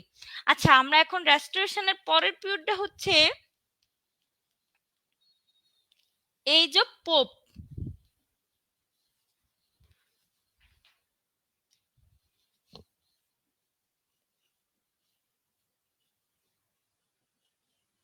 মানে পোপের যে সময়টা, এজ অফ পোপ, এই পিরিয়ড থেকে আমরা এই পিরিয়ডে হচ্ছে স্যাটায়ার লেখা হয়েছে বেশি।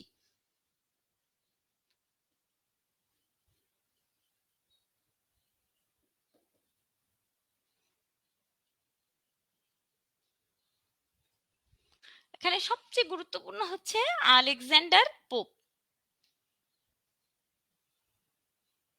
পোপের কতগুলো কোটেশন আছে যেগুলো আমরা সাধারণত প্রবাদ হিসেবে দেখে থাকি।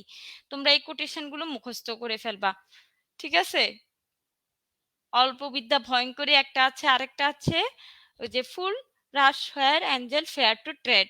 এই যে কোটেশন গুলো আছে এগুলো মুখস্থ করবে, এখানে ওরা গুরুত্বপূর্ণ।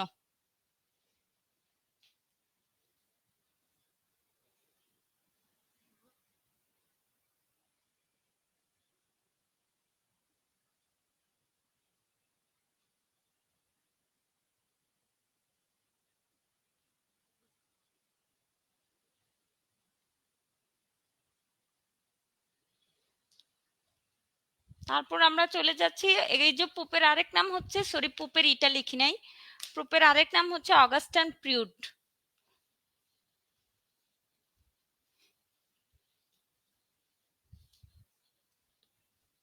তারপর হচ্ছে স্যামুয়েল জনসনের পিরিয়ড যাব, ডক্টর স্যামুয়েল জনসনের যে পিরিয়ডটা এটাকে বলা হয় এজ অফ জনসন বা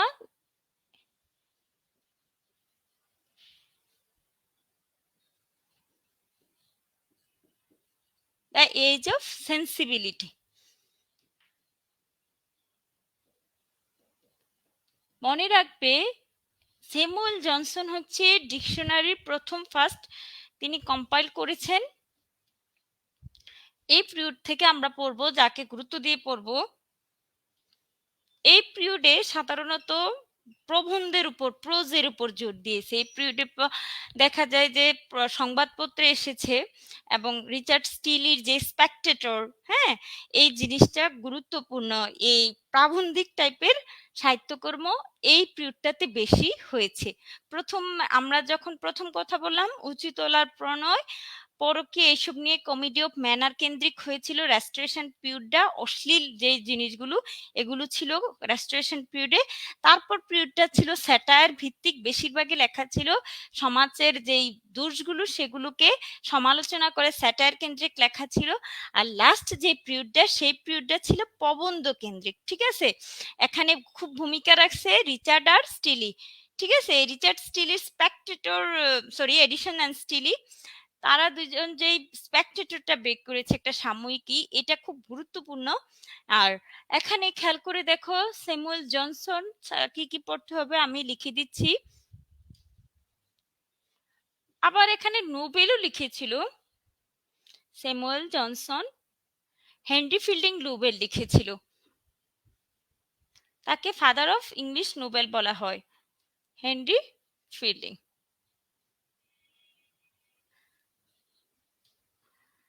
স্কট আছে এখানে, স্কট থেকে প্যাট্রিজম আসতে পারে, স্কটের গ্রে গুরুত্বপূর্ণ। মোটামুটি এগুলো পড়লেই চলবে আমাদের। একটু দেখে নাও, তারপর আমরা রোমান্টিক পিরিয়ডে চলে যাব।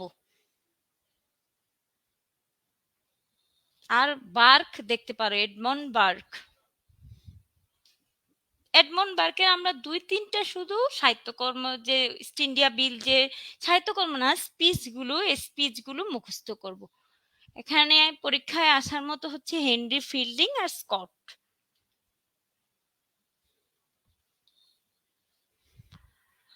এখন আমরা চলে যাচ্ছি, মুছে ফেলছি রোমান্টিক পিরিয়ডে। এতক্ষণ তো সব বোরিং বোরিং কথা বললাম, এখন একটু রোমান্টিক কথা বলবো। রোমান্টিক কথা কি? আসো আমাদের তোমাদের কনসেপ্টটা ক্লিয়ার করি যে রোমান্টিক জিনিসটা কি। সবাই মানে মনে করে রোমান্টিক মানে হচ্ছে প্রেমের কিছু কথা বলবে, খুব ঘনিষ্ঠ কোনো আবেগের কোনো মুহূর্তের কথাই হচ্ছে রোমান্টিসিজম বা রোমান্টিক। এটা সম্পূর্ণ ভুল ধারণা। রোমান্টিসিজম যে জিনিসটা, এটা প্রথম যে 1798 সালে যখন লিরিক্যাল ব্যালেডস বের হলো, পাবলিকেশন হলো। কে করেছিল? স্যামুয়েল টেলর কলিন্স আর উইলিয়াম ওয়ার্ডসওয়ার্থ বের করলো। তখন এটা জনগণ নতুন করে বা সাহিত্যকর্মের যে পাঠকরা বুঝতে পারলো যে এটা আর লাভ, ইন্টেন্স লাভের ভিতরে তফাৎটা কি। রোমান্টিক পিরিয়ড বলতে, সরি, রোমান্টিসিজম বলতে এমন একটা ডক্ট্রিনকে বোঝায় বা এমন একটা ইয়েকে বোঝায়, অ্যাবস্ট্রাক্ট থিংকে বোঝায়, যেটা কি করে প্রিফার করে সৌন্দর্যকে, ভালোবাসাকে, প্রকৃতির সান্নিধ্যকে, ঠিক আছে, এবং ব্যক্তি স্বাতন্ত্র্যতাকে, সাধারণ জনগণকে, কমন পিপলকে। এটাই হচ্ছে রোমান্টিসিজম। মানে দ্যাট মিন্স তুমি রাস্তা দিয়ে হাঁটতে হাঁটতে সুন্দর একটা গাছ দেখলে গাছটার প্রতি তোমার এক ধরনের ভালোবাসা বা এক ধরনের মায়া তৈরি হলো, বা তোমার মনে দুইটা ছন্দ তৈরি হলো, সেটাই হচ্ছে রোমান্টিসিজম। রোমান্টিসিজম মানে পরিমণিকে দেখলেই ও রোমান্টিক ফিলিংস কাজ করা, এরকম কিছু বোঝায় না। আমাদের সাধারণত সবার ধারণা থাকে যে রোমান্টিসিজম মানে romantic something, but romantic something is not limited within romantic people, but also in object, but also in beautiful things। ঠিক আছে, যে সৌন্দর্য শুধু মানুষের ভেতরে সীমাবদ্ধ নয়, সৌন্দর্য তোমার কর্মে হতে পারে, সৌন্দর্য তোমার বস্তুতে হতে পারে, সৌন্দর্য তোমার উপলব্ধিতে হতে পারে, ইমাজিনেশনে হতে পারে। কিভাবে বুঝাই? স্যামুয়েল ট্যালর কলিন্স তার দুইটা কবিতা তিনি ঘুম থেকে, স্বপ্ন থেকে প্রদত্ত হয়ে লিখেছেন। তাহলে ইমাজিনেশনে অনেক কিছু, জন কিটসের বেশিরভাগ কবিতায় তুমি দেখবা উনি ইমাজিনারি ভাবে স্কেপ নেয়, মানে ওই জায়গাতে স্থান নেয়, যেই যা কল্পনার রাজ্যে উনি এস্কেপিজম করে, উনি দুনিয়া থেকে বিরক্ত হয়ে। তাহলে তার এই যে কল্পনার রাজ্যটাকে তুমি অনেক সুন্দরভাবে গড়ে তোলে, সেটা হচ্ছে রোমান্টিসিজম। আর যারা রোমান্টিসিজম নিয়ে লেখে তাদেরকে বলা হয় রোমান্টিক পিরিয়ড। আশা করি তোমরা রোমান্টিক যে কথাটা, এটার ধারণাটা বুঝতে পেরেছ। তাহলে রোমান্টিক পিরিয়ডে 6জন কবির আমরা নাম পেয়েছি, 6জন কবির নাম পাওয়া যায়।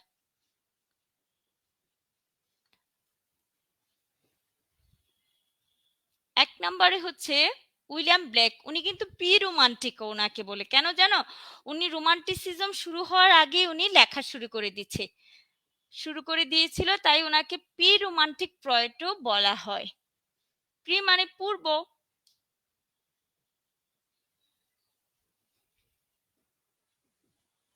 প্রি রোমান্টিক পয়েট বলা মানে ওনার টাইটেল এটা। তারপর যার নাম প্রথমে চলে আসে, প্রকৃতির কবি উইলিয়াম ওয়ার্ডসওয়ার্থ।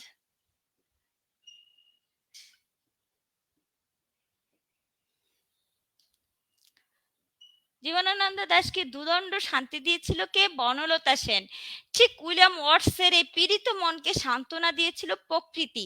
ঠিক আছে, এই জন্য ওনাকে বলা হয় নেচার পয়েট। উনি সব ওনার কবিতায় প্রকৃতির জয়গান গেয়েছেন, এই জন্য উনি হচ্ছেন প্রকৃতির কবি।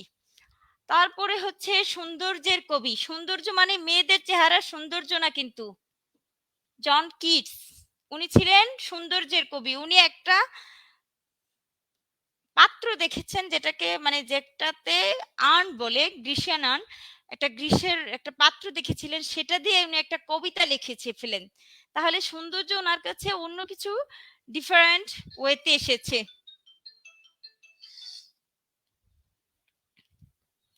জন কিটসের পর হচ্ছে শেলি, বাইরন। 6জন কবি বলেছি না? 2 3 4 5। আরেকজন হচ্ছে কলরিচ, স্যামুয়েল টেলর কলরিচ। তাহলে আমরা 6জন কবিকে, William Blake, William Wordsworth, John Keats, Shelley, তারপর হচ্ছে বাইরন, আর হচ্ছে কলরিচ। ঠিক আছে, বাইরন, কলরিচ, আমরা এটা মুছে ফেলছি। রোমান্টিক পিরিয়ডে 2জন প্রাবন্ধিকও ছিল।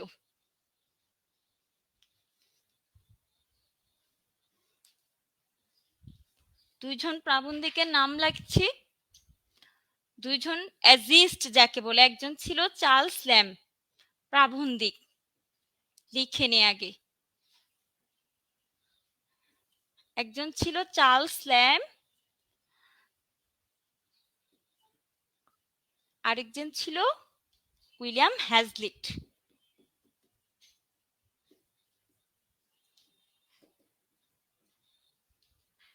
তারপরে হচ্ছে অ্যান্টি রোমান্টিক পোয়েট একজন ছিল, সরি পোয়েট না, নোভেলিস্ট ছিল একজন মহিলা, anti romantic novelist, Jane Austen. ওনার থেকে পরীক্ষায় আসার সম্ভাবনা রয়েছে। এমা লিখেছিলেন, আমার নামের সাথে একটু মিল আছে। জেন অস্টিন, ম্যাডামের নাম মনে রাখবে তাহলে চলবে। Anti romantic novelist Jane Austin.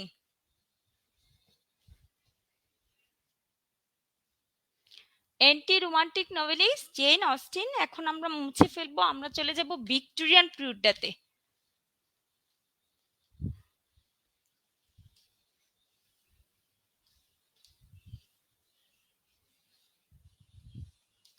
আমরা জানি যে ভিক্টোরিয়ান পিরিয়ড রানীর নাম অনুসারে নামকরণ করা হয়েছে। তিনজন পোয়েট খুব ভালো করে পড়বে, দুইজন নোবেলিস্ট ভালো করে পড়বে, এছাড়াও যাদেরকে ভালো করে পড়বে ওদের নামও লিখে দিচ্ছি।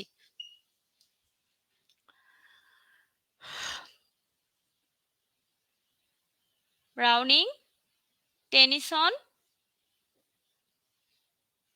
আর্নল্ড। প্রশ্ন করলে পোয়েট যদি আসে এই তিনজন থেকে আসবে। আর এদিকে হচ্ছে নোবেলিস্ট, নোবেল যেটাকে বলে আর কি, ঠিক আছে। নোবেল হচ্ছে ডিকেন্স, আর হচ্ছে হার্ডি। মেরিন্স ইভান কার ছদ্মনাম ছিল? জর্জ ইলিয়টের। জর্জ ইলিয়ট পড়বে।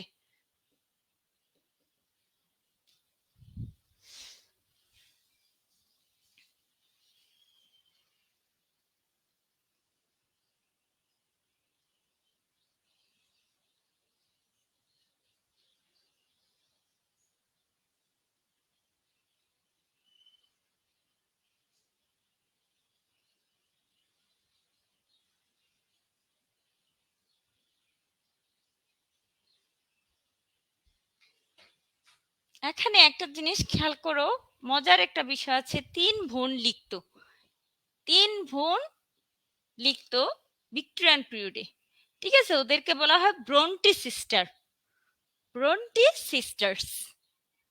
তারা কে আমি আবার লিখে দিচ্ছি এখানে। ব্রন্টি সিস্টার কে ছিল?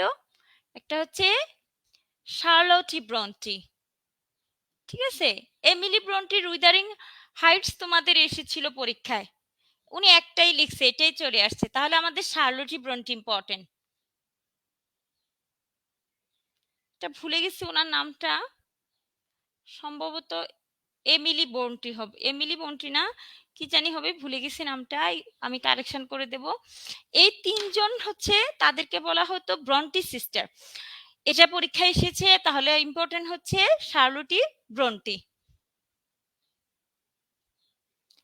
জেন অস্টিনের ওয়ার্ক আমরা আলোচনা করব, এমা, ম্যানসফিল্ড পার্ক, তারপর হচ্ছে sense and sensibility, pride and prejudice, এগুলো পড়লে আলোচনা করব। এগুলো এখন আলোচনা করলে ক্লাস শেষ হবে না,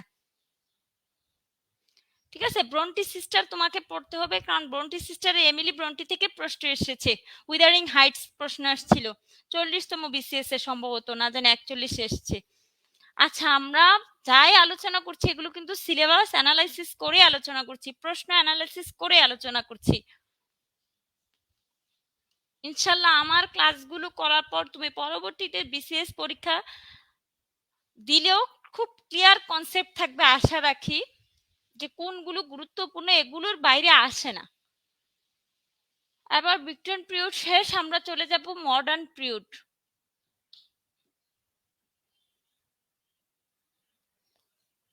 মডার্ন পিরিয়ডে অনেক লেখক, কিন্তু সবাই আসে না, ঠিক আছে। অনেক লেখক, সবাই আসে না। মডার্ন পিরিয়ডের জিনিসটা তোমাকে একটু বলি, যে এটা দুইটা ইয়ে একসাথে হচ্ছে। একটা হচ্ছে দ্বিতীয় বিশ্বযুদ্ধের আগে যেটা ছিল এটাকে বলা হয় মডার্ন পিরিয়ড, দ্বিতীয় বিশ্বযুদ্ধের পরে যেটা সেটাকে বলা হয় পোস্ট মডার্ন পিরিয়ড। মডার্ন পিরিয়ডের কবিতা বা উপন্যাস যাই বলো সবগুলাতে খেয়াল করে দেখবা যে মানুষের যে আইসোলেশন, মানুষ যে একাকিত্ব থেকে মানুষের যে হতাশা, হ্যাঁ, মানুষের যে রাগ ক্ষোভ, ঠিক আছে, দ্বন্দ্ব, এই জিনিসগুলো ফুটে উঠেছে। মানে মডার্ন লাইফের যে বৈশিষ্ট্য সেটি ফুটে উঠেছে। অ্যাংরি ইয়াং ম্যান যাকে বলে, আমাদের এখন কেউ কিছু বললে আমাদের মেজাজ খুব খারাপ হয়ে যায়, ঠিক আছে, কেউ আম্মু যদি একটা ভালো কথা বলে তখন গায়ে ঝাড়া দিয়ে উঠি, হ্যাঁ কি হয়েছে। কিন্তু এই জিনিসগুলো কিসের ফসল জানো? এই জিনিসগুলো হচ্ছে এই যে একটা ফলাফল। আমরা দ্বিতীয় বিশ্বযুদ্ধকালীন পরবর্তী সময়ে সমাজের যে প্রেক্ষাপট, সেই প্রেক্ষাপটে মানুষের ভিতরে এই ধরনের স্বভাবটা গ্রো হয়েছে। 90-এর দশকের স্মৃতি চিন্তা করো আর এখনকার স্মৃতি চিন্তা করো, খেয়াল করে দেখবে 90 দশকে কত সুন্দর সুন্দর ব্যান্ড শিল্পীরা যারা ছিল, এখনের ব্যান্ড শিল্পীদের সুর টুন, তখনের ব্যান্ড শিল্পীদের সুর টুন গান দিয়ে আমি জাস্ট উদাহরণটা বলছি যে তখন কিরকম ছিল এখন কিরকম হয়েছে। কেন? কারণ হচ্ছে সময়ের রিফ্লেকশন এই তাদের সাহিত্যকর্মে পড়েছিল। আর সময়টা তখন কি ছিল? গুড ছিল না। কেন? দ্বিতীয় বিশ্বযুদ্ধ পরবর্তীকালীন সময়ে পুরো বিশ্বে কিন্তু এটার প্রভাব পড়বে, এটাই স্বাভাবিক। ঠিক মানুষ যখন ধীরে ধীরে বড় হয়, নিজেকে চিনতে শিখে, বুঝতে শিখে, তখন কিন্তু মানুষ নিজের প্রতি আরো বেশি হতাশ হয়। আর এটাই হচ্ছে মডার্ন মানুষের বৈশিষ্ট্য, সে নিজেকে খুঁজে, আর সে নিজের ভিতর হতাশাই খুঁজে পায়, সে নিজেকে নিয়ে বিভ্রান্ত থাকে, সে ইনডিসিশনে ভোগে। এই জিনিসগুলো মডার্ন পোয়েট্রি বলো, মডার্ন নাটক বলো বা মডার্ন যা কিছু বলো সবকিছুতে ফুটে উঠেছিল। আর এটাই হচ্ছে মডার্ন পিরিয়ড। এখন আমরা মডার্ন পিরিয়ডের ইয়েগুলো লিখে আমাদের লেখা শেষ করব। প্রথমে আমরা লিখবো যেটা, এগুলো অনেকগুলো, জেবি শ, ঠিক আছে, জেবি শ, তারপর হচ্ছে কনরাড, মানে হচ্ছে জোসেফ কনরাড।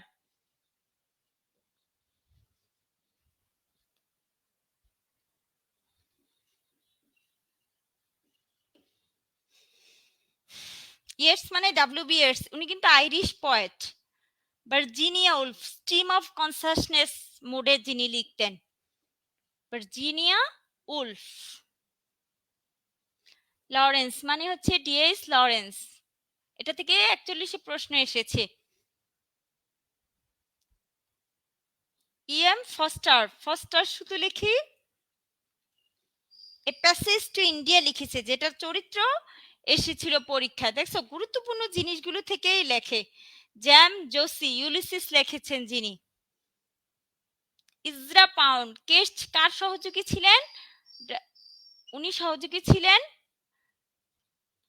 ওয়েস্টল্যান্ড, যিনি লিখেছে টিএস ইলিয়ডের কোলাবোরেটর যাকে বলে, ইজরা পাউন্ড। তারপর হচ্ছে টিএস ইলিয়ট, দুইজন কি ছিলেন? কোলাবোরেটর ছিলেন। Hemingway,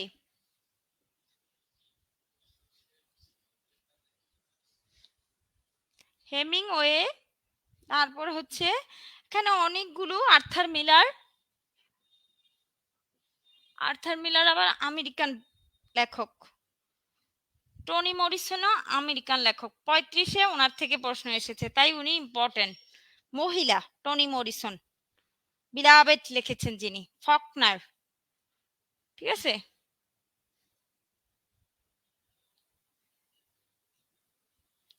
Faulkner.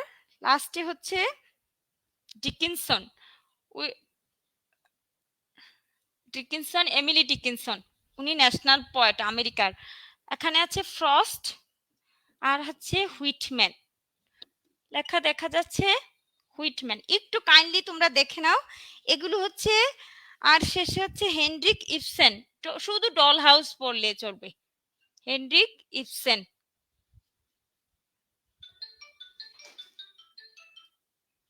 হেনরিক ইবসেন, এই যে এইগুলো মডার্ন পিরিয়ড থেকে গুরুত্বপূর্ণ, ঠিক আছে।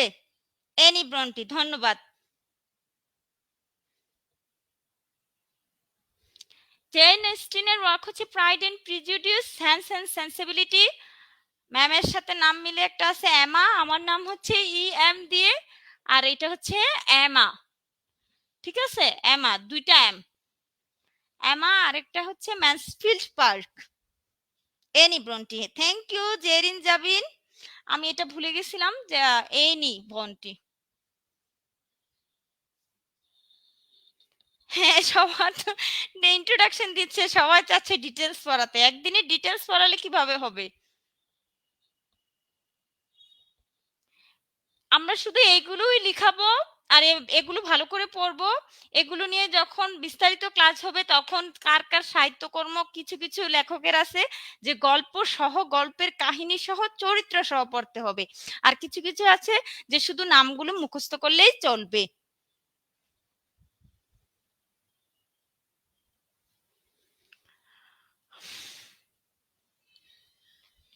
আমি মুছে ফেলি, 5টা 20 বেজে গেছে।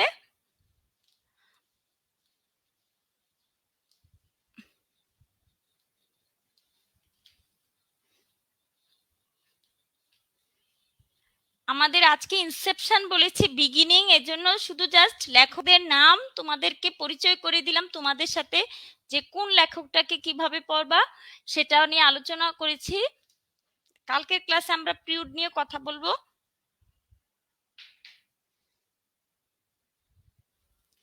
ক্লাস প্রায় শেষ। ক্লাস শেষের আগে একটা ঘোষণা দিতে চাই, খুব যারা অ্যাটেন্টিভ থাকবে তাদের জন্য আমার পক্ষ থেকেও কিছু উপহার রয়েছে। আমার কাছে কয়েকটা ডাইজেস্ট বই রয়েছে, ইনশাল্লাহ মাঝে মাঝে তোমাদেরকে জাস্ট কুইক টেস্ট নেব, তোমরা যদি কমেন্টে অ্যান্সার দিতে পারো আমি তোমাদেরকে এই ডাইজেস্টগুলো দিয়ে দেব। ঠিক আছে, আমার এই ডাইজেস্ট আর প্রয়োজন নেই, আমি চাচ্ছি যে তোমরা এই ডাইজেস্টগুলো নিয়ে উপকৃত হও। ইউনিক ডাইজেস্ট আছে আমার কাছে, তো এই ডাইজেস্টগুলো আমি তোমাদেরকে কুইক টেস্টের মাধ্যমে দিয়ে দেব। নেক্সট ক্লাস কয়টায় হবে? নেক্সট ক্লাস আগামীকাল 4টায় হবে। ঠিক আছে, তাহলে আজকের ক্লাস এতটুকুই। আশা করি তোমরা ভালো করে পড়বে। ভালো থেকো, সবাইকে অনেক অনেক ধন্যবাদ। 61 জন উপস্থিত আছো, 61 জনকে খুব ধন্যবাদ, কারণ তোমরা 5টা 20 পর্যন্ত ক্লাসে ছিলে। তোমাদেরকে অসংখ্য ধন্যবাদ। সবাই ভালো থাকবে আর খুব ভালো করে পড়বে। মনে রাখবে, যে কোনো প্রথম শ্রেণীর জব বা ভালো জব না পেলে সমাজে তোমার যে একটা স্বাভাবিক যেই চলাফেরা বা অবস্থান, সেটা তোমার এক সময় এখন হয়তো কেউ কিছু বলছে না, কিন্তু একটা সময় চলে গেলে তুমি আসলে কারো কাছে খুব বেশি দাম পাবে না। মানে ভালো রেজাল্ট কিছু নয়। আমি আমার ডিপার্টমেন্টে টপার ছিলাম 2বার, কিন্তু আমি যদি আজকে বিসিএস ক্যাডার না হয়ে সংসারই করতাম শুধু, তাহলে আমাকে কেউ, আমার ফ্রেন্ড সার্কেল বলো, কে বলো, আমাকে চিনবে না, জানতো না। আমার যে মেধাটুকু আছে আমি এটা কোথাও কোনো কাজে লাগাতে পারতাম না। ঠিক আছে, তাহলে মানুষের আসল কর্মই হচ্ছে তার হচ্ছে জব। আগে যা করেছে এগুলো ছিল তার সৌন্দর্য, তার সম্পদের মতন। সম্পদ তার কাজে লাগানো যায় না যতক্ষণ না পর্যন্ত জব একটা তুমি পাচ্ছ। তাহলে তোমাকে জব পাওয়ার জন্য খুব পরিশ্রম করতে হবে, সেই সাথে আল্লাহর প্রতি বিশ্বাস রাখতে হবে। ইনশাল্লাহ তুমি ভালো জব পাবে। এখানে আমি অনেককে চিনি যারা খুব অ্যাসপাইরেন্ট বা খুব ভালো করে চাচ্ছ যে 43তম প্রিলি হয়ে যাক। আমি তাদের প্রতি শুভকামনা ও দোয়া রাখছি, এবং যারা খুব নতুন তাদের প্রতি দোয়া ও শুভকামনা রইলো। ভালো করে পড়াশোনা করো, আর হচ্ছে খুব বেশি ভালো ও নিরাপদ থাকো। সবাইকে অনেক ধন্যবাদ, সবাই ভালো থাকবে।